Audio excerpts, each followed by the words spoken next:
We've all heard the script. Black kids grow up without fathers. Black fathers are deadbeats. The reason black children struggle in schools is because dads aren't around. That narrative is repeated endlessly in media, on panel shows, and across social platforms. But when you actually look at the data, the truth is far more complex and far more hopeful than those stereotypes suggest. Today, I'm laying out the facts. The facts about black fathers, about black children, about education, about funding, and about what we really need to do to solve the problems where they exist.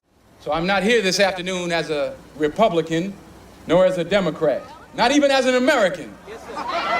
Because if I was an American, the problem that confronts our people today wouldn't even exist. So I have to stand here today as what I was when I was born, a black man.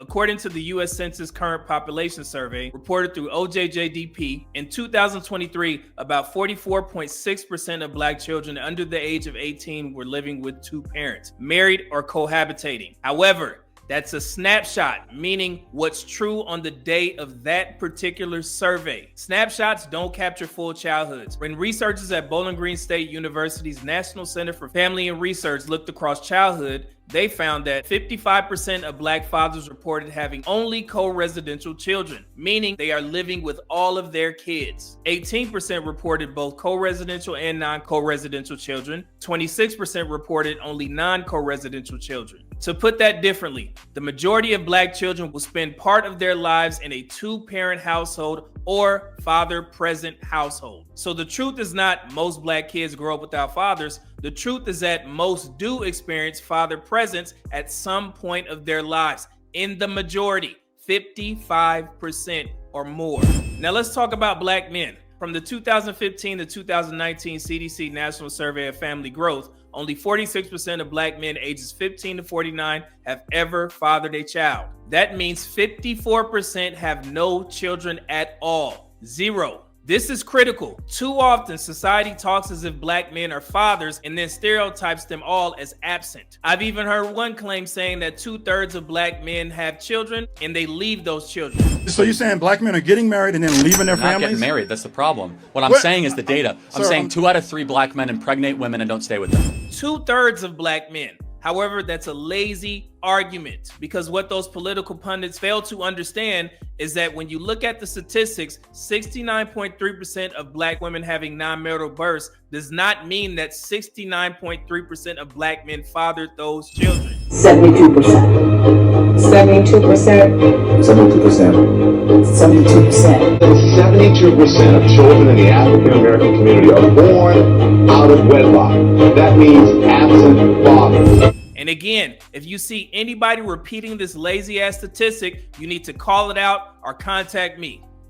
But remember, the majority of black men are not fathers. And of those who are, many, 55%, are co-residential and active in their children's lives. Now, that doesn't mean that 55% of those black fathers are the only ones that are present in their children's household. Out of the additional 45%, they are active as well. The CDC highlights this constantly. If you see anybody repeating this lazy ass argument, you need to ask them questions. Where did you get that information from? And are you citing black women's children at a wedlock rates? Because that doesn't mean that 69.3% of black men are fathering those children. As I stated earlier, only 46% of black men have ever fathered a child. Now, let's focus on the black family. Research consistently shows that when children grow up with two parents, outcomes improve. And when discussing poverty, black children in non-intact families face about 3.7 times higher odds of living in poverty than those in intact married two-parent families, even after controlling for factors like maternal education. And in college, black young adults from intact two-parent families are nearly twice as likely to graduate as peers from single-parent homes. And black children from two-parent households are significantly less likely to be incarcerated as well. So to summarize this segment, two parents don't automatically guarantee success. Instability or poverty can still cause struggle. But on average, the presence of two parents creates a stronger foundation. Looking at the nation's report card provided by NAEP, black students in the Northeast often score higher. Those in the South score lower. The Midwest and West are mixed. And when adjusted for demographics, when poverty and resources are factored in, several southern states like Mississippi, Florida, Louisiana, and Texas climb into the top tier. This proves something very important. Black children can excel anywhere when the right supports are in place. Geography isn't destiny. Now, before moving forward, here's the core of my argument. Most black men are not fathers. Most black children will spend time in two-parent households for the majority of their childhood years. When fathers are present, outcomes improve. The challenges are real, but they're concentrated in the minority of children growing up exclusively in single-parent households. That's where the largest gaps in test scores, reading, and graduation rates exist. So to put this into simpler terms, there are about 10.2 million black children under the age of 18 in the United States. If I said that all 10.2 million need help and assumed 10,000 per child, the cost would be $102 billion. That's politically and financially overwhelming. But the truth is, it's not all 10.2 million kids who need that intervention. If we target the minority, about 3 million children in single parent or unstable households, and give them $10,000 each, the cost would be $30 billion. That's still a large amount, but far more achievable.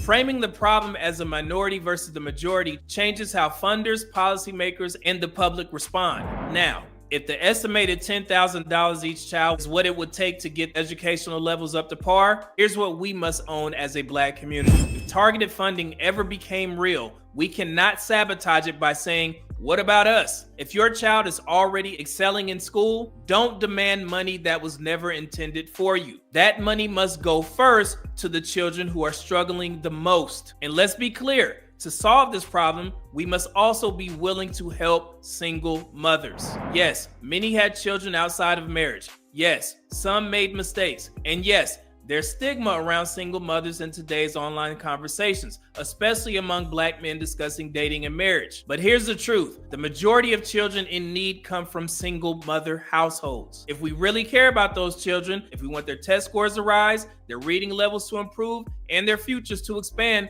then we cannot refuse to help because of the stigma. Supporting single mothers is supporting their children, even if it takes taking that estimated $10,000 and directly putting it into tutoring programs. If that's what it takes, and we really want to help the black community, then that's what needs to happen. So accountability is on all of us, fathers, mothers, and the wider community. And when help is targeted, those of us who don't need it must not resent it. We must support it, because lifting those households lifts us all.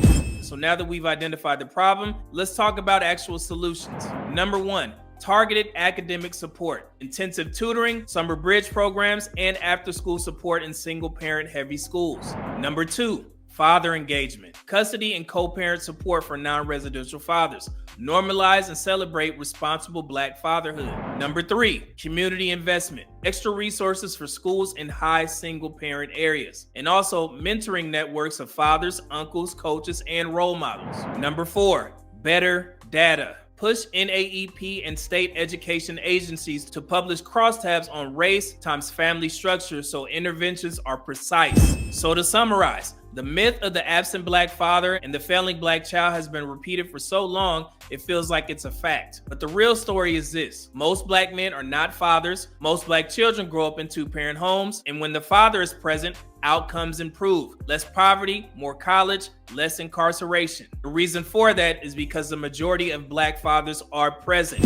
And again, the education struggles are real, but they belong to a minority of black children.